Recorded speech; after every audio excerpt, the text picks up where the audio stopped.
Our second guest today on Channel 18 is the Harwich Conservation Trust. And as you remember, hopefully, to my far right is Matt Cannon, the Outreach Coordinator. And to my immediate right is Matt Lack. Mike, yeah. Michael Lack, the Executive Director. And Michael, even though it's a nice, bright, sunny day, you want to talk about nightlife?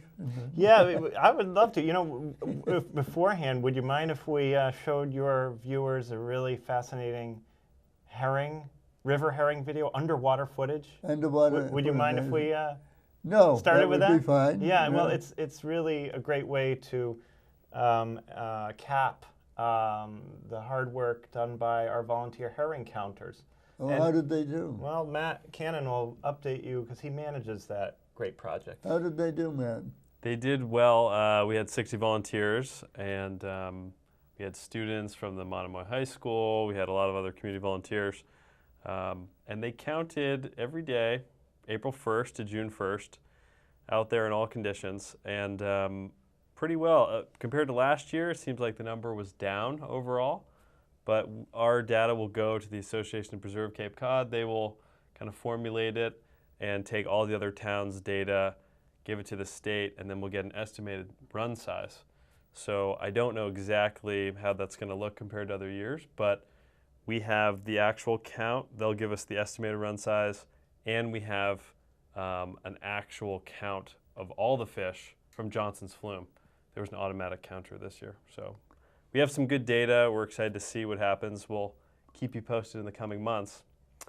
In the meantime, this video that we're about to show is in partnership with HDT. Zygote Digital Films helps us create a video, underwater footage. It's very cool at this automatic counter I just mentioned at Johnson's Flume. And there it is. So that's the counter that they actually installed right at Johnson's Flume. And you'll So see. you don't always see all of the fish up on the surface of the water? If you're standing next to there, you can see down. It's probably only 2 feet deep. You can I always see. see the fish on most days. And that's your standard river herring. That's what it looks like underwater. No, they're not a big fish, right? No, those are probably adult size, maybe 8 inches long. Really? Maybe That long? 6 to 8. Something like that. Yeah.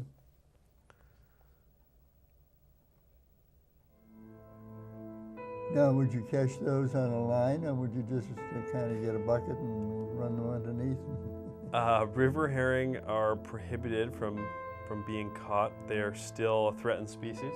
Yes, okay. So part of this project is to get a sense of their population size so we can see how to manage them, or the state should see how to manage them.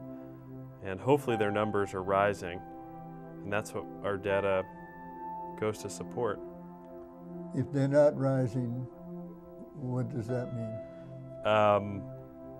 We'll probably do more to protect them, and you'll still not be able to maybe capture them for a few more years. Okay. And if they are rising? That's a good question. That's for the state, I would say. They can determine kind of if they reach a certain threshold, could we harvest them again or not? So this is just one way we, through Harwich Conservation Trust and our dedicated volunteers, help to work toward a recovery, a restoration of this important species in the overall ecosystem between marine environment and freshwater environment and the streams in between through which the herring migrate. Of course, Harwich Conservation Trust is also working on projects that help protect land along spawning ponds and herring runs. We've already protected significant acreage around spawning ponds and herring runs, but we still have more to do. Mm-hmm. So, yeah, so it's a pretty exciting, neat video, isn't it? Yeah. It seems to be. Yeah. Yes, yeah. So thanks for letting us showcase that. Very, that's what we're here for, right? Yes, yeah. Do you want to talk about nightlife? Now we can talk about nightlife. Nightlife. Who knew we were talking about nightlife through Harwich Conservation Trust? So this is part of a new walk that we offer outside the borders of Harwich, all the way up in Eastham at the Cape Cod National Seashore, in celebration of the 100th anniversary of the U.S. National Park Service. Of course, we all know Cape Cod National Seashore is Cape Cod's very own national park. And so we decided to partner with the Eastham Conservation Foundation, which is our sister land trust, trying to preserve land in that town, and work with walk leaders Todd Kelly and Marcus Hendricks, who is Native American Nipmuc and Wampanoag heritage. And so they led a walk up there in the Cape Cod National Seashore, such that they described to about 60 people who showed up. It was fantastic on Saturday, June 18th. They described what happens in the evening at twilight with wildlife, as well as... Must go to bed. Yeah, or some become more active. Is that right? Yes, Yeah. And some are coming out even when it gets darker, the nocturnal wildlife. So they talked about that. They talked about Native American. Look at that beautiful sunset offered by Gus Romano, one of our all-star volunteer photographers. And so Todd and Marcus talked about, and that's a moon. Wow. Look at that. That could be a National Geographic. Gus Romano also took that photo. Isn't that incredible? So this was also under the strawberry moon, which is the full moon in June. Okay. So the moon was rising as the sun was setting. It was amazing. And Todd and Marcus also talked about some of the traditions and habits of Native Americans around twilight, moving into darkness, and also old-time Cape Codders. So it was a real neat mix of what happens around that time of day transitioning to night. So it was so successful. Can you tell us one thing that might happen to one of these groups? Oh, I'm going to let you sign up for the next walk so you can learn all about it. Yes. So it was so successful that we're going to offer it again, but this time around the time of the July full moon, which is called the buck moon. Each of the full moons each month have their own catchy name that refers to stories related to the name itself. So August full moon will be, here's the group here walking down from the starting point toward Coast Guard Beach. What you see off to the right is the Nauset Marsh estuary. That's just tucked in behind Coast Guard Beach. So the ocean is beyond. And now what you can see, actually, if you look closely, in the upper right of your screen, you can just make out the full moon rising. And of course, it's still pretty light out, so you can't really see too much of it. But that's what was happening. The full moon was rising, and the sun was beginning to set behind the group. And so and there's Marcus Hendricks talking about Native American lifeways during that time of day, transitioning to night. And we're going to offer it again July 16th. Okay. Starts at 5:30 in the evening, up there, same location. We will give you directions to the location once you register online via credit card. It's $15 per person for this walk. And there's a photograph. These photographs you've just seen are from another volunteer photographer, Rick Moriarty. Really fantastic photos. And that's when it's getting a little darker. You can see it getting, there's a little less light in the image. So it was a real neat opportunity for people to set out when it was lighter and return as darkness falls.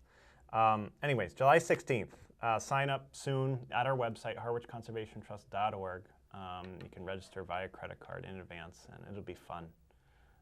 But, you know, we also lead other walks. And we could talk about that if you want as well. Yeah, I know you lead a botany walk. That's right. Yes. And that one's free. That one's no free. charge for that walk. Okay, and that's all about plants. It is. It's going to be Saturday, June 25th, 8:30 in the morning. So by the time some of you and where are you going to do that? See this, it will have already happened, but for some of you might be able to make it. It's right at the Trust's largest preserve in Harwich Port, the Robert F. Smith Coldbrook Preserve. Okay. It's a place Matt knows well, including nest box monitoring, other events. Yeah, even today, I guess you won't have been able to go to this walk, but we're leading another walk, slower paced walk today from 10 to 11. I love the name. You tell them the name. The Cane Gang. Join the Cane Gang. So it's great. Yeah. Now that's a bird, right? No, it's a group of folks. Go ahead. Yeah, it's you know, it's people who maybe can't physically get out to some of our other walks that are longer, maybe steeper terrain. It's kind of a flat property, slower paced walk, less distance, and we'll kind of see some of the bird life that's going on there. We have 45 bird nest box there, where we have monitors check out. So there'll be a lot of tree swallows and opportunity to see birds on this walk. But then, you know, if folks can make the botany walk, 8:30 in the morning, Saturday, June 25th, we're going to have botanist Bob Zaremba, professional botanist. He used to do work for Mass Audubon, the Nature Conservancy. His specialty is in rare plant conservation and land conservation. So he's going to share his knowledge about the many different plants that are growing in the different habitat types there at the Coldbrook Preserve, right in Harwich Port. People park at the Harbor Master's Workshop lot, That's right. and we're very grateful, to the Harbor Master and the town selectmen for allowing us access through that town property to this I walk walked site. by there and I've seen the tents, big tent out there. Yes, that's right. Sometimes what we do is we place a tent there around the time of our Wildlands Music and Arts Stroll, Oh, which okay. this year will be September 10th, but we'll tell you more about that another time. Yes. Yeah. But anyways, people can find out more about these walks at our website, harwichconservationtrust.org. And it's a lot of fun, a great way to learn about new habitats, wildlife, and history, and a little social aspect too. Yeah. That's true. Yeah. You walk with somebody, you got to talk to them. Yeah. Yeah. So, and So thank you for having us. well, that's our pleasure. Yeah. So thank you for updating us on the herring run and your nightlife and the botany walk. Thank you, Paul. Thank you. Very good. All right.